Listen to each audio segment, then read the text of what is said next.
le Seigneur. Gloire au Seigneur. Gloire au Seigneur. Oh, nous bénissons le Seigneur.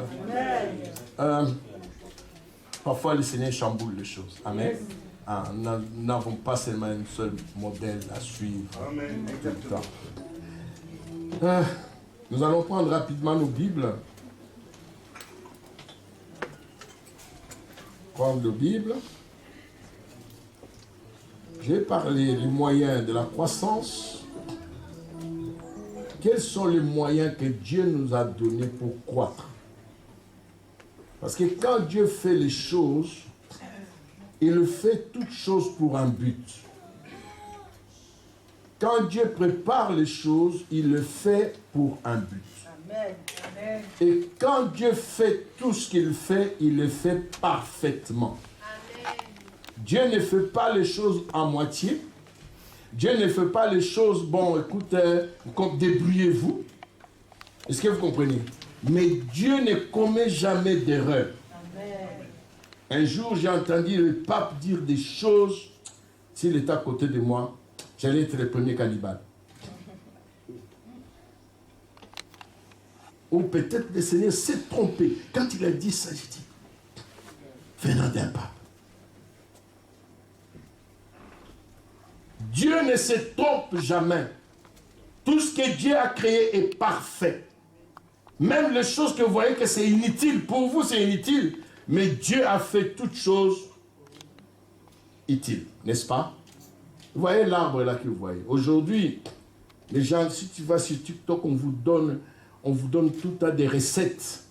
Telle feuille, telle plante guérit ça, telle plante guérit ça. Mais une fois, on m'a montré une plante là. Mais cette plante-là, quand on grandissait, des Congolaises qui sont, des Congolais qui sont, bon, qui n'étaient pas comme nous qui étaient à la basse classe. Parce que nous, on était à la basse classe. Mon père n'était pas riche. Nous, on était à la basse classe. Donc, il y avait des choses qu'on vivait que les gens qui étaient en haut ne vivaient pas. Nous, on a vu une plante qu'on mangeait. Ces plantes-là, ça allait bien avec les noix de cola, les noix de palme. Tu vois, tu casses les noix de palme, tu vois, les noix à l'intérieur là. Si tu prends les plantes là, tu mélanges, oh yo, yo, yo, yo, c'était bon. Trop bon. C'était pour nous les indigènes. L'indica. C'était pour nous les indigènes.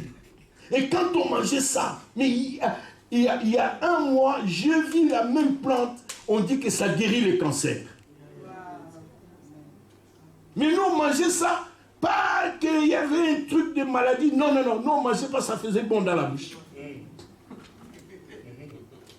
Si vous comprenez.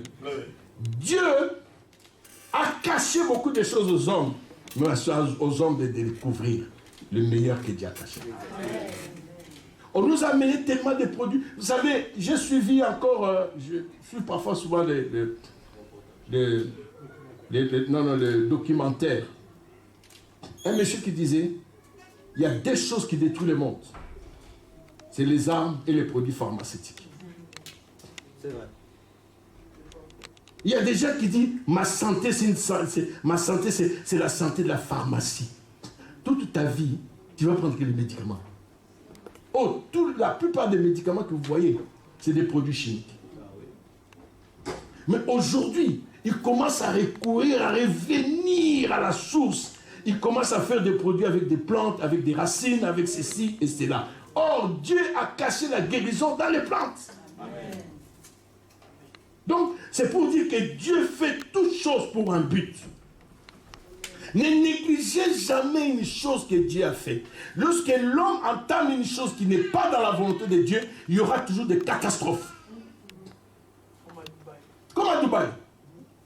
Il se disait, non, mais nous aussi, maintenant on sait la technologie, on peut faire pleuvoir. Je vous dis, il y a eu des dégâts incroyables. 2 ans de précipitation. Vous entendez ça? Nous, on était là-bas. On a vu des voitures, on dit quoi? Immergées, hein? On dit immergées, plongées. Donc, inondées. Même avec des gens à l'intérieur. Des routes inondées. des bâtiments s'écouler. Parce que l'homme a voulu déclencher. Il y a même des camions qui transportent les nuages. La nuée, hein? La nuée. Nuages. Les camions qui transportent des nuages. Tu arrives comme ça, tu touches. C'est comme si les barbes à papa. Tu touches ça comme les barbes à papa. C'est les nuages. Ils transportent ça. Je ne sais pas comment ils vont les transporter. Amener ça, ils poussent avec les canons qu'ils vont envoyer. Ça amène un vent fort. La pluie descend. Mais cette pluie-là, elle est provoquée, mais elle fait des dégâts. Or, Dieu, comment il a fait que la pluie puisse tomber? La chaleur chauffe l'eau. Il y a l'évaporation qui monte. Et ça arrive là-bas. Ça s'est refroidi. Ça pousse l'eau. Et puis la pluie vient. On a pris ça à l'école.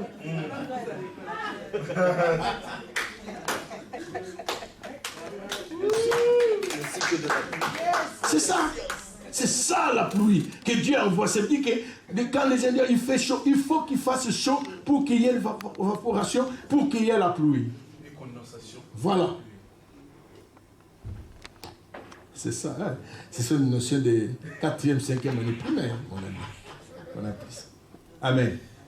Alors, la même chose, Dieu a voulu que le peuple croisse et qu'il se transforme à l'image parfaite de son Fils.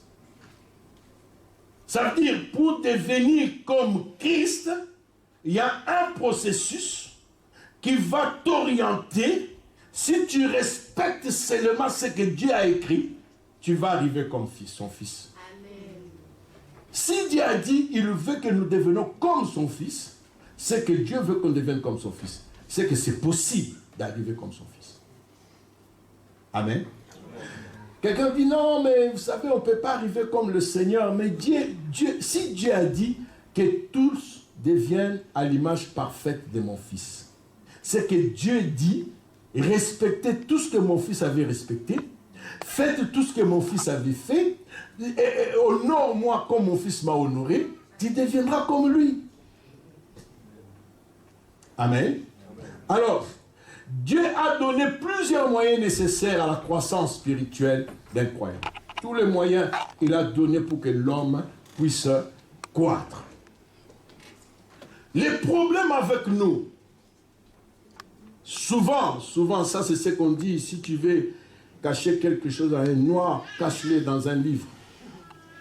Parce que les noirs n'ont pas le temps de lire. Ça c'est selon cette personne-là, mais il a commis une erreur parce qu'il y a des gens qui lisent. Amen. Donc, cache-les dans un livre. Alors, le premier moyen qui va nous aider à croître d'abord, c'est la lecture et l'étude de la parole de Dieu. Amen. Amen. La parole de Dieu, quand la Bible dit que c'est une lampe à nos pieds et une lumière sur notre chantier, ça veut dire, ça nous aide à nous aider et nous aide à nous montrer là où nous posons le pied et nous montrer le chemin là où nous devons arriver. Si tu négliges la parole de Dieu, tu deviens une personne charnelle. Parce que quelqu'un qui connaît la parole de Dieu, il arrive des moments où il dit non, la Bible dit ça, c'est ça. Mais quelqu'un qui n'a pas le temps de lire, il raisonne avec son raisonnement. Mais le raisonnement qu'il a, il est un raisonnement mondain. C'est un raisonnement mondain, c'est un raisonnement erroné, merci. Erroné. Donc, pour faire ce que Dieu attend, pourquoi tu dois comprendre la parole de Dieu? Tu dois lire la parole de Dieu. Méditer et lire. Ça veut dire, on ne peut pas lire seulement. La Bible, on ne peut pas la lire comme un livre normal. Non. Parce que dans chaque verset, il y a une clé cachée. Dans chaque verset de la Bible, il y a des choses que tu dois chercher à découvrir. Qu'est-ce que Dieu dit? Qu'est-ce qu'il a dit dans ma parole? Dieu a dit une parole, mais dans cette parole-là, il y a quelque chose de caché. Mais dans la méditation, c'est là où tu vas commencer à comprendre. Ah, Seigneur. Vous savez, tu peux prendre un verset de la Bible, toute la journée, un seul verset. Ça rôde dans ta tête. Ça tourne, ça retourne. Ça tourne, ça tourne, ça tourne, ça tourne. Maintenant, quand tu rentres même dans les concordances bibliques, tu cherches on appelle ça comment? Des similitudes. Voilà. Des messages parallèles. Tu vas comprendre que ces versets-là disent beaucoup de choses. Mais quand toi, tu ne lis pas, l'ennemi n'a pas peur de celui qui prie. L'ennemi n'a pas peur parce que tu pries, tu gênes. Non. L'ennemi a peur de celui qui connaît la parole. Parce que l'ennemi vient avec une parole tordue. Maintenant, il te présente une parole tordue. Mais toi qui connais la parole, tu dis non. Il est aussi écrit. Donc, si tu ne connais pas la parole, tu ne peux pas avancer spirituellement. Amen. Un chrétien qui a fait 1 mois, 2 mois, 1 année dans l'église, si tu lui poses la question, quel est tes versets favoris? Il va te dire le verset, mais il ne connaît pas les versets. Il va te dire peut-être des phrases, mais il ne connaît pas le verset. C'est dans quel livre? Donc, tu dois apprendre à comprendre la parole de Dieu. De fur et à mesure, cette parole va t'amener à croître et avancer avec le Seigneur. Amen. Donc, nous avons à lire et à méditer. Deuxième point. Quelqu'un peut me dire ça rapidement. 1 Pierre 2, 1 à 2. L'autre me trouve. Hébreux 5, 11 à 14. L'autre me trouve. 2 Timothée 3, 16. Je m'arrête là et je vais vous donner notre verset après.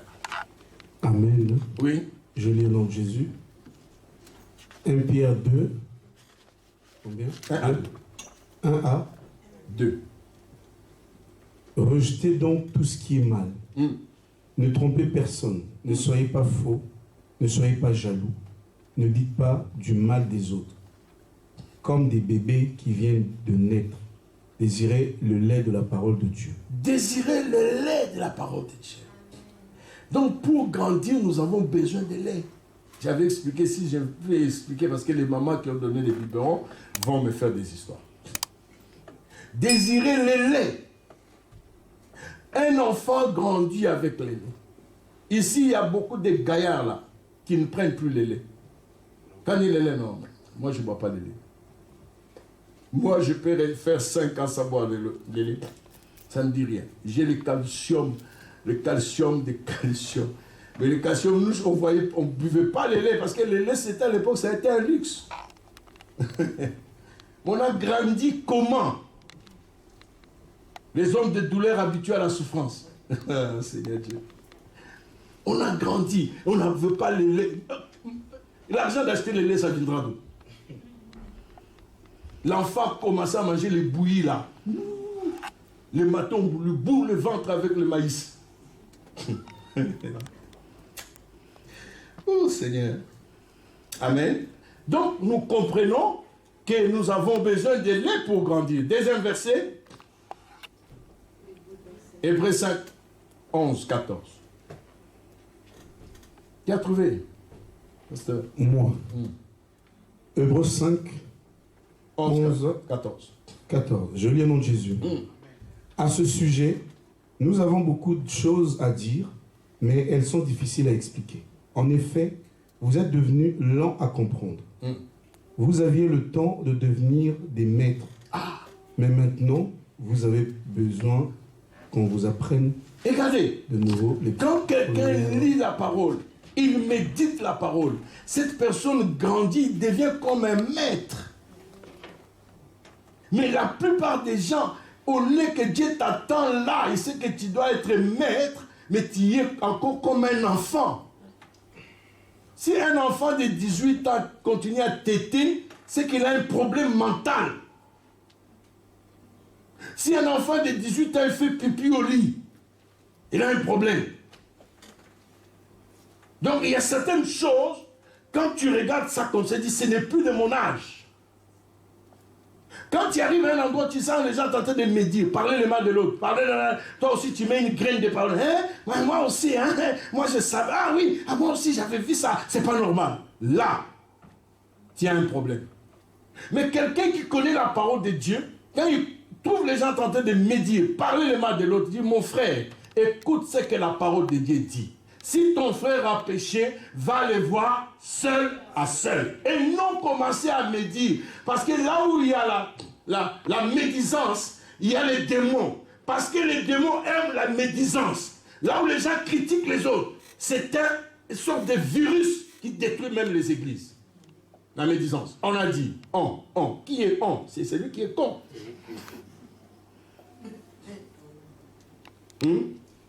On a dit, qui a dit, on a dit, qui a dit. Quand tu regardes ça, tu vas voir que s'il y a un problème.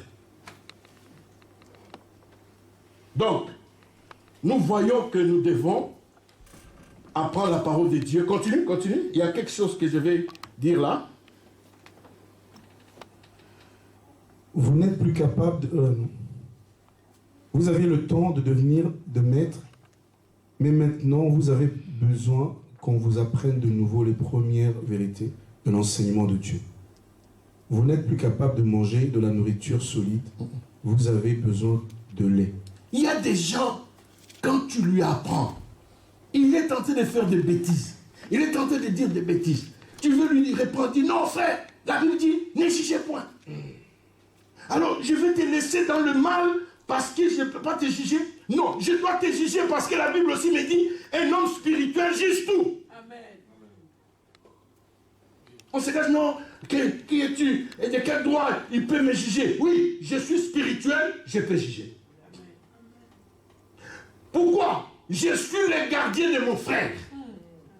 Tu es le gardien de ma soeur. Ça veut dire, entre nous, on se protège. Amen. Je donne un exemple. Elisa et sa sœur, c'est Esther. Regardez, si Elisa va arriver à un moment, tu provoques Esther, Elisa peut intervenir. Pourquoi? C'est ma sœur. Ça, c'est du sang. Mais nous devons aussi le faire dans le Seigneur. Quand quelqu'un parle mal de Daniel, je ne peux pas accepter d'entendre le mal de Daniel. Non, je dois défendre Daniel qui n'est pas là. Amen. Vous savez, si tu veux couper l'herbe sur les pieds de quelqu'un qui critique beaucoup, quand il critique quelqu'un qui n'est pas là, prends la part de celui qui est absent. Quand tu vas prendre la part de celui qui est absent, il ne va plus dire, ah, vous savez, Daniel est comme ça. Ah, moi j'aime beaucoup Daniel. Hein? Ah, Daniel est très bien. C'est une personne exceptionnelle. La personne ne va plus continuer. Parce qu'il va dire, je ne peux rien dire mal de Daniel. Parce qu'il va dire, tu deviens fanatique. Non. C'est que je ne veux pas entrer dans ton péché. C'est que je ne veux pas critiquer comme tu le fais. Nous, vous savez, le problème avec nous, nous n'avons pas le courage de dire à l'autre, ma soeur, mon frère, arrête ça. Amen. Amen. Ah non, tu as honte, non? Si j'ai dit ça, elle ne va plus me parler. Qu'elle te parle pas, mon ami. Elle n'a pas ton souffle, le souffle de ta vie entre ses mains.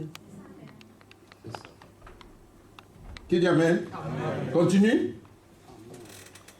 Vas-y, c'est fini? Oui, ça fait 13. Oui, 13 à 14. Ah.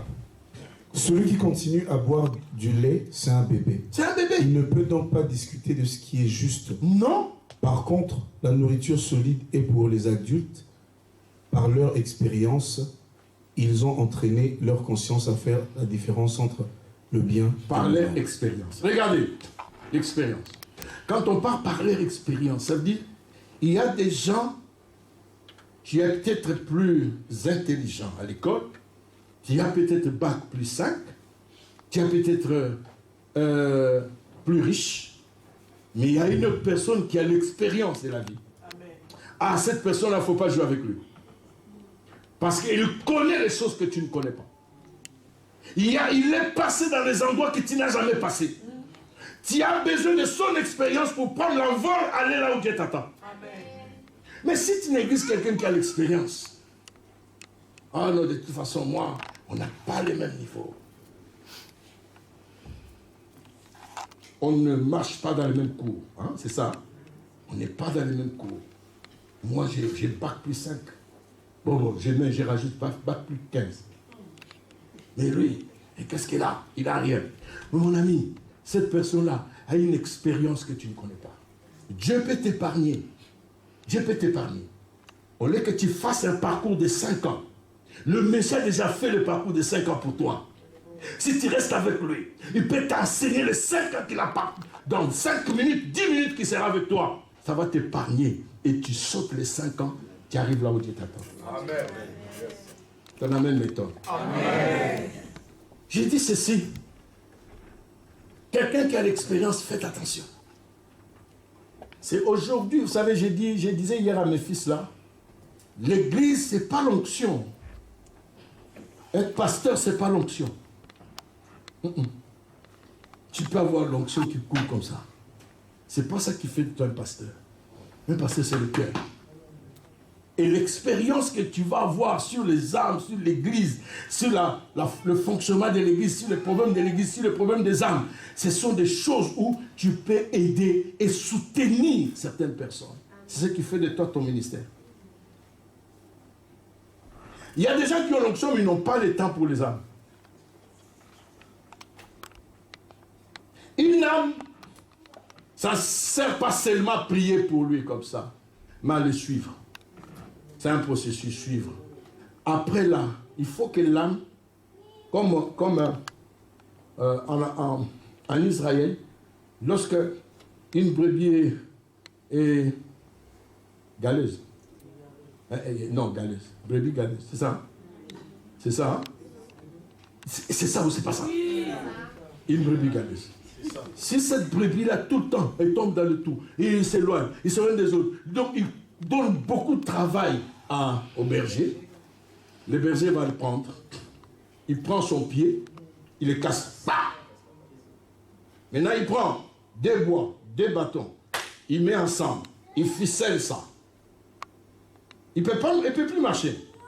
S'il le laisse, il va prendre les dritages. Maintenant, c'est le travail du berger. Il le porte. Paf. Quand il va le porter, il fait tout que les oreilles de la bête soient du côté de son cœur.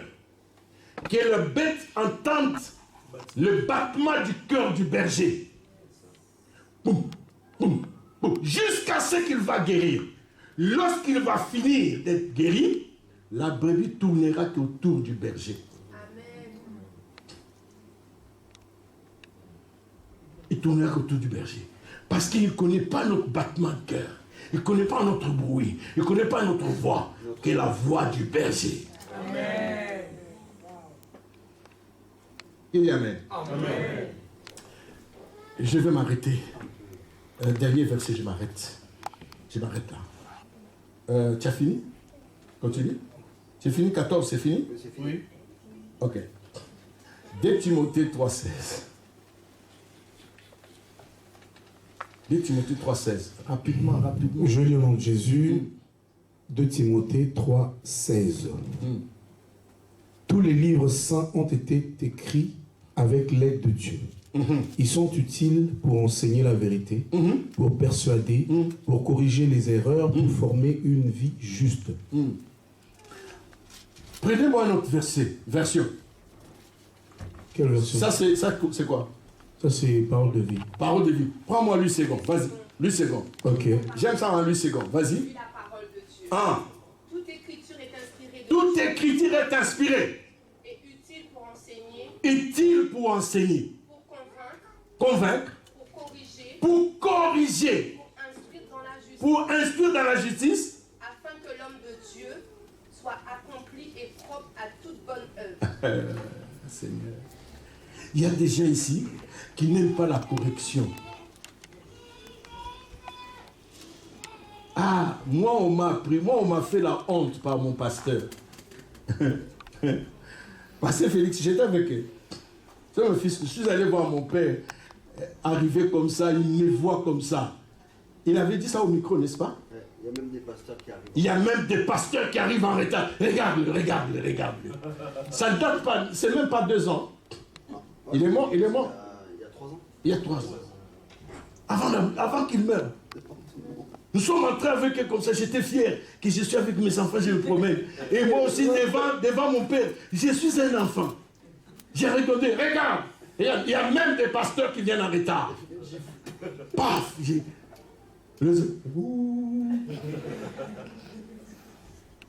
et si tu les reprends comme ça, ils te boudent 2 jours. Oh, pasteur, pourquoi nous fait la honte? Il y a certaines choses qu'on doit te reprendre à côté, mais il y a des choses qu'on doit te reprendre devant tout le monde. Ça va donner une leçon à d'autres.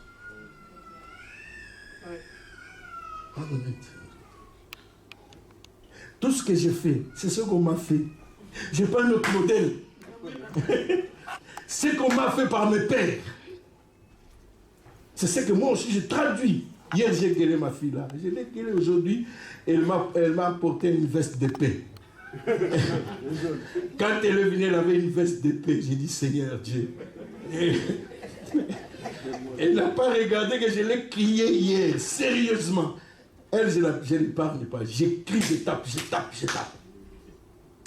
Mais je croyais qu'aujourd'hui, elle allait me bouder. Je vois, il vient avec une veste d'épée. Ça va, papa? J'ai dit, ah, tu m'as porté la veste d'épée, moi c'est la bouche née. Amen. Vas-y.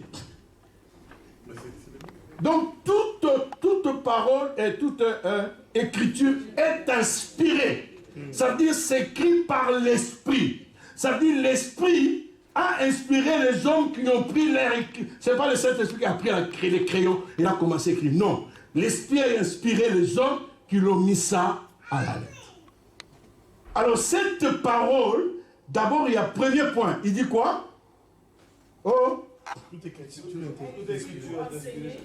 D'abord, la parole de Dieu sort pour enseigner. Une personne qui n'est pas enseignée, c'est une personne qui est comme un roseau. Ça veut dire qu'il est ballotté de gauche à droite. C'est pourquoi, vous voyez, les gens prennent tout ce qui est dans les TikTok. Ah, un tel a dit ça, un tel a dit ça. Ah, parce que tu entends dire, on peut aussi dire, ah, kadabra, kata. Mais quelqu'un qui a lu la Bible, il dit non. Et puis, le monsieur dit à ton voisin, akadabra. Bon, tu vois, lui, il connaît bien le formule, moi je ne connais pas. Donc, vous voyez, il y a des choses. Quelqu'un qui est enseigné, c'est quelqu'un qui est stable. C'est quelqu'un qui est enseigné, c'est quelqu'un qui a des fondements solides. C'est quelqu'un qui a ce que nous appelons une fondation solide. Ça dit, cette personne, tu peux tout dire, mais il connaît le b.a.-ba de la Bible. Amen. Il connaît, il dit non, moi on ne m'a pas appris ça. Mais quand tu regardes aujourd'hui, nous sommes dans un monde de séduction. La séduction est devenue trop forte dans les réseaux sociaux. Amen. Tout le monde est en train de suivre n'importe qui et dans n'importe quoi. Amen. L'apostasie. Nous sommes arrivés, Jésus est en route. Le travail de séduction est là. Les gens entendent l'antichrist, mais l'antichrist est déjà à l'œuvre. L'esprit de Jézabel est en route. Maintenant, le problème c'est que si quelqu'un qui est enseigné, tout ce qu'on envoie là, tu dois le filtrer. Amen. Je prends ce qui est bon, amen. Je rejette ce qui est mauvais. Yes, c'est ça. Oh, Seigneur Dieu. Amen. Amen. Oh, mon Dieu. Je m'arrête là. Pourquoi je dis je m'arrête là? C'est pour vous dire que regardez.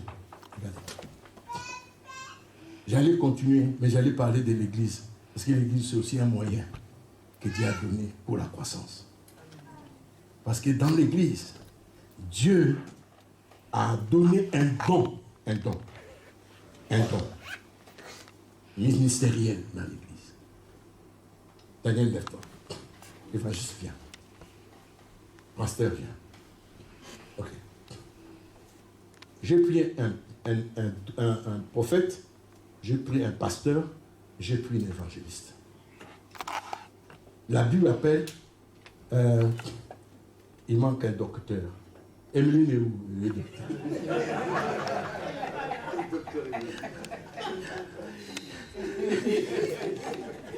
Il manque qui encore? Un apôtre. Bon. Regardez. Dieu a mis évangéliste bien. Son rôle,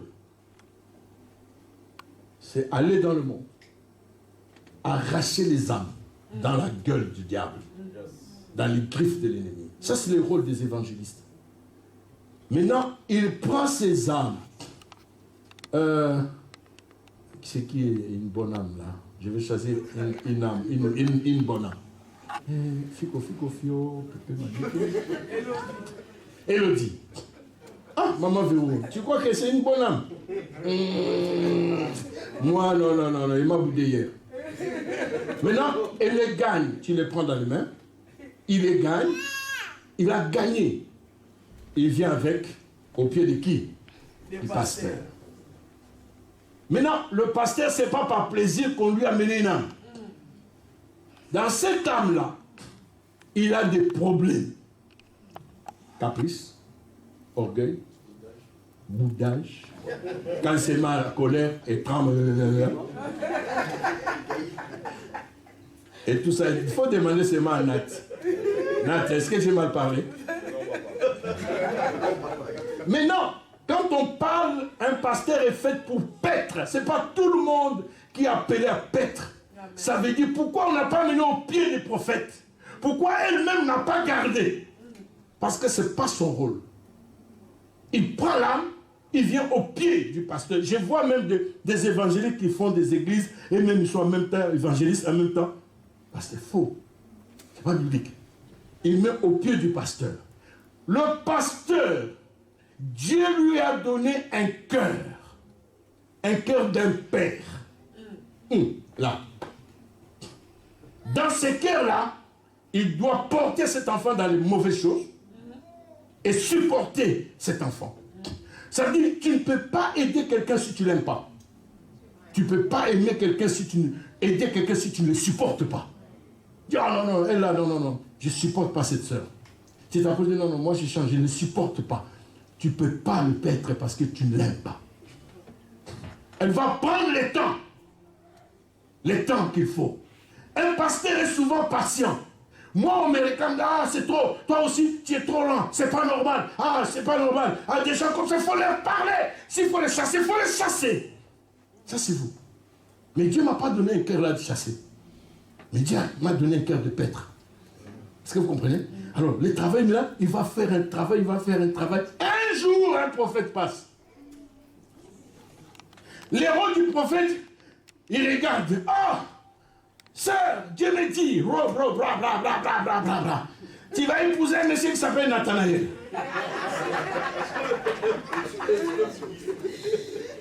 Et les femmes, quand tu dis tu vas épouser un tel, déjà s'il aime déjà cette personne. On connaît tous ces manigances-là. Quand tu vois quelqu'un, on lui donne une prophétie. Il tombe, il roule, il commence à dire, c'est qu'il aimait ça. Il dit ça, c'est la confirmation. Il y a une soeur, il est en bas là, je ne cite pas le nom. Il avait aimé un garçon.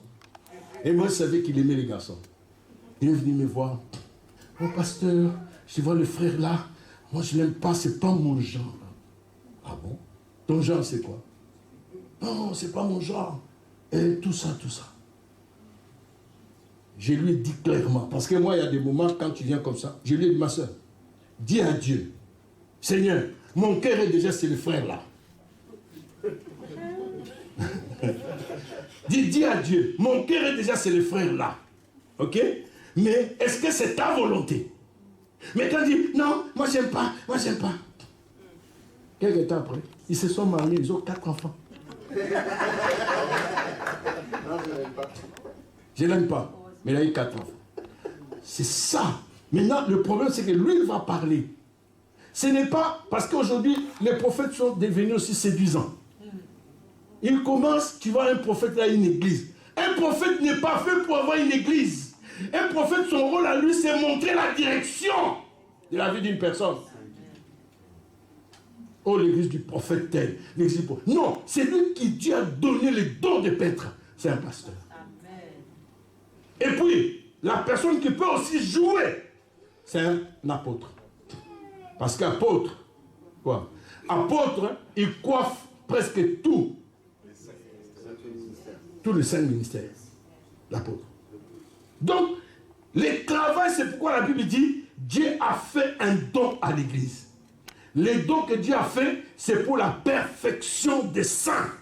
Le travail de Dieu, c'est faire qu'il a mis tous ces gens-là pour votre service. Ce ne sont pas vos serviteurs, mais ils sont les serviteurs de Dieu au service des âmes de Dieu.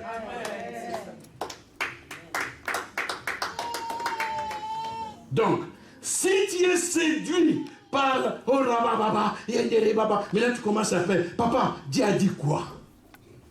Qu'est-ce que tu veux que Dieu te dise? Que Dieu a dit quoi? Lis la parole, il a tout dit dans la Bible. Amen. Nous sommes séduits parce que tout le temps, Dieu a dit quoi? Parce que les prophètes, le Seigneur a dit quoi? Un jour, il va te donner une prophétie. Dieu a dit, égorge-toi aujourd'hui. Tu vas le faire? Et Dieu a dit, suicide-toi aujourd'hui. Tu vas le faire? C'est pas écrit. Amen. Donc, vous voyez, j'ai donné cet exemple-là. Il y a seulement un docteur qui manque. Qui veut être docteur ici? L'occasion que tu deviennes docteur.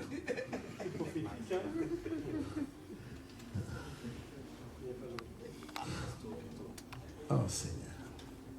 Emeline, elle est où? Amen. Regardez.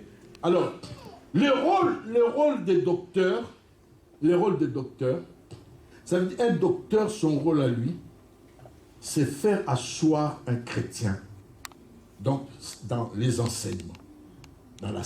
Pour être un bon chrétien, tu dois être stable dans les enseignements. C'est pourquoi les jours des enseignements ici, on ne voit presque personne. Dimanche là, on ne peut pas acheter. Tout ce que j'enseigne là, ce sont que des prédications. Mais on ne grandit pas avec une prédication, on grandit avec un enseignement. C'est avec des enseignements qu'on grandit. Les enseignements de la pierre angulaire, c'est une première à la pierre angulaire. Après les enseignements, les gens peuvent poser des questions, et après, on te donne les pizzas. Mais vous ne gagnez pas les âmes. Si j'achète que les pizzas pour les mêmes personnes, ça ne vaut pas la peine. Il faut amener les autres, pour qu'on... J'ai dit, c'est moi qui paye, c'est pas vous. Mais vous n'amenez pas. Vous voulez vous-même venir manger. Amen. Soyez bénis, que le Seigneur bénisse.